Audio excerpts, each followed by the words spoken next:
प्रधानमंत्री नरेंद्र मोदी ने रविवार को 9 नई वंदे भारत ट्रेनों को हरी झंडी दिखाकर शुरू किया। खास बात यह है कि इन ट्रेनों में यात्रियों के फीडबैक के बाद पुरानी वंदे भारत ट्रेनों की तुलना में कुछ बदलाव किए गए हैं और कई सुविधाएं जोड़ी गई हैं। नई ट्रेनों में सीट के झुकाव के कोण को सुधारने से लेकर वॉश बेसिन में बदलाव जैसे छोटे लेकिन अहम सुझाव शामिल हैं। भारतीय रेलवे के एक वरिष्ठ अधिकारी ने बताया कि रेलवे ने कासरगोड से तिरुवनंतपुरम के बीच पहली नारंगी रंग की वंदे भारत ट्रेन की शुरुआत की। यह बेहद व्यस्त रूट है और इस रूट पर पहले ही एक वंदे भारत ट्रेन संचालित हो रही है। अगले 2 महीनों में नारंगी रंग की 9 और वंदे भारत ट्रेनें संचालित करने की तैयारी है। बता दें कि सरकार ने यात्रियों के फीडबैक के आधार पर नई ट्रेनों में बदलाव किए हैं। उनमें सीट के झुकाव का कोण 17.3 डिग्री से बढ़ाकर 19.3 डिग्री किया गया है।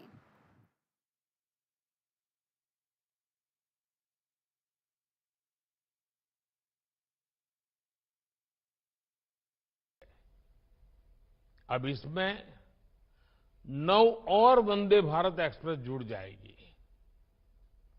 वो दिन दूर नहीं जब वंदे भारत देश के हर हिस्से को कनेक्ट करेगी। मुझे खुशी है कि वंदे भारत एक्सप्रेस अपने उद्देश्य को बखूबी पूरा कर रही है। ये ट्रेन उन लोगों के लिए बहुत महत्वपूर्ण हो गई है जो सफर का समय कम से कम रखना चाहते हैं।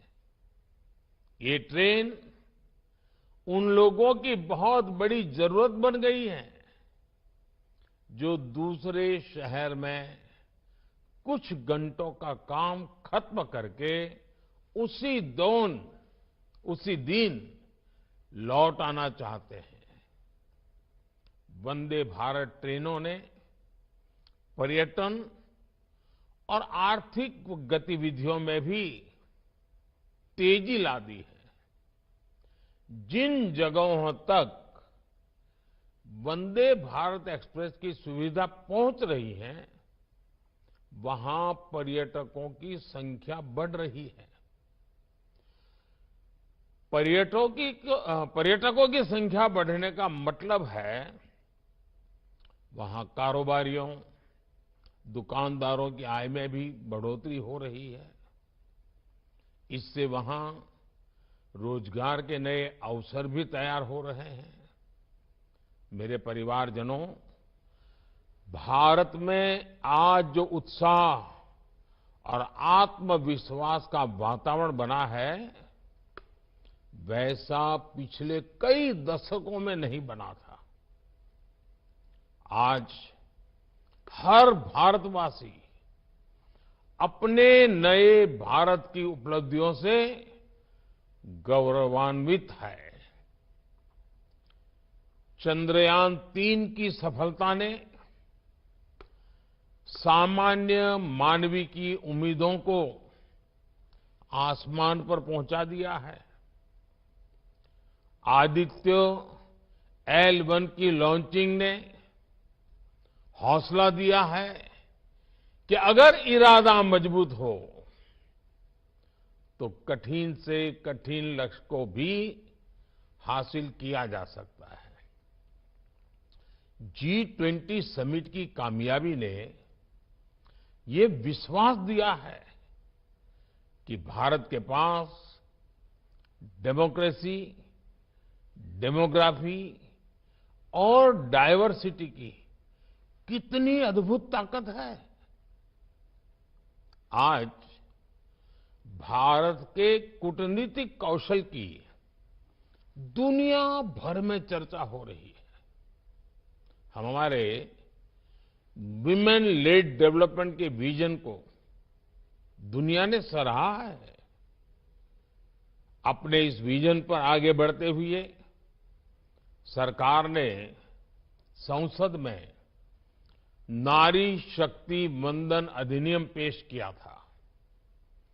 नारी शक्ति वंदन अधिनियम के आने के बाद हर सेक्टर में महिलाओं के योगदान और उनकी बढ़ती भूमिका की चर्चा हो रही है। आज कई रेलवे स्टेशनों का संचालन भी पूरी तरह से महिला कर्मचारियों द्वारा किया जा रहा है। मैं ऐसे प्रयासों के लिए रेलवे की सराहना करता हूं।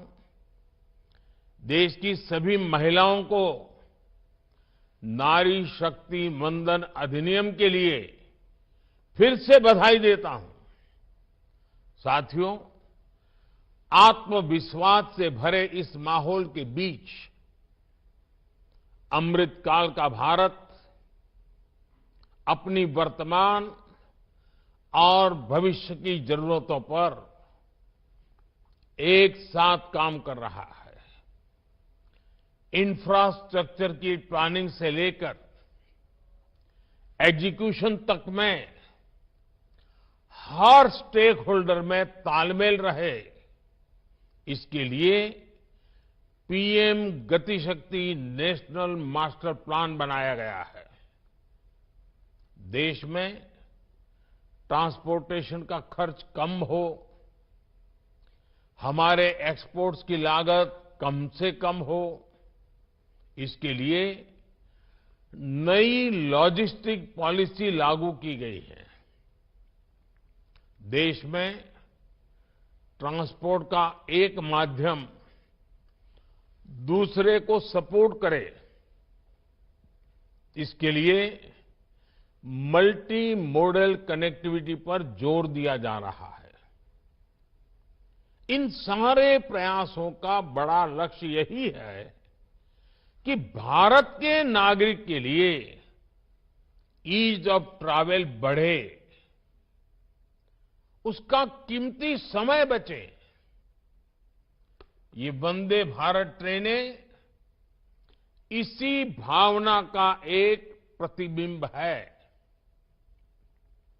साथियों, भारतीय रेलवे देश के गरीब और मिडिल क्लास की सबसे भरोसेमंद सहयात्री है।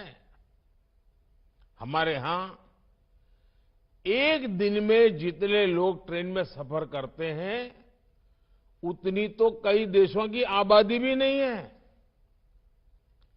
ये दुर्भाग्य रहा कि पहले भारतीय रेलवे को आधुनिक बनाने पर उतना ध्यान दिया ही नहीं गया।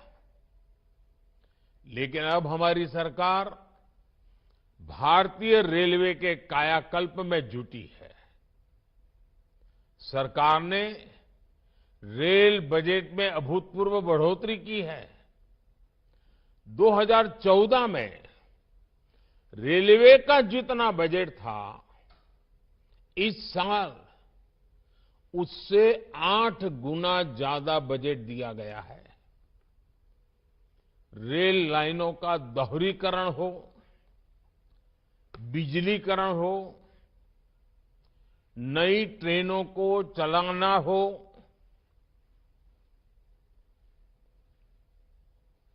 नए रूट्स का निर्माण हो, इन सभी पर तेजी से काम हो रहा है। साथियों, भारतीय रेल में यात्रियों के लिए अगर ट्रेन चलता फिरता घर होती है, तो हमारे रेलवे स्टेशन भी उनके अस्थायी घर जैसे ही होते हैं।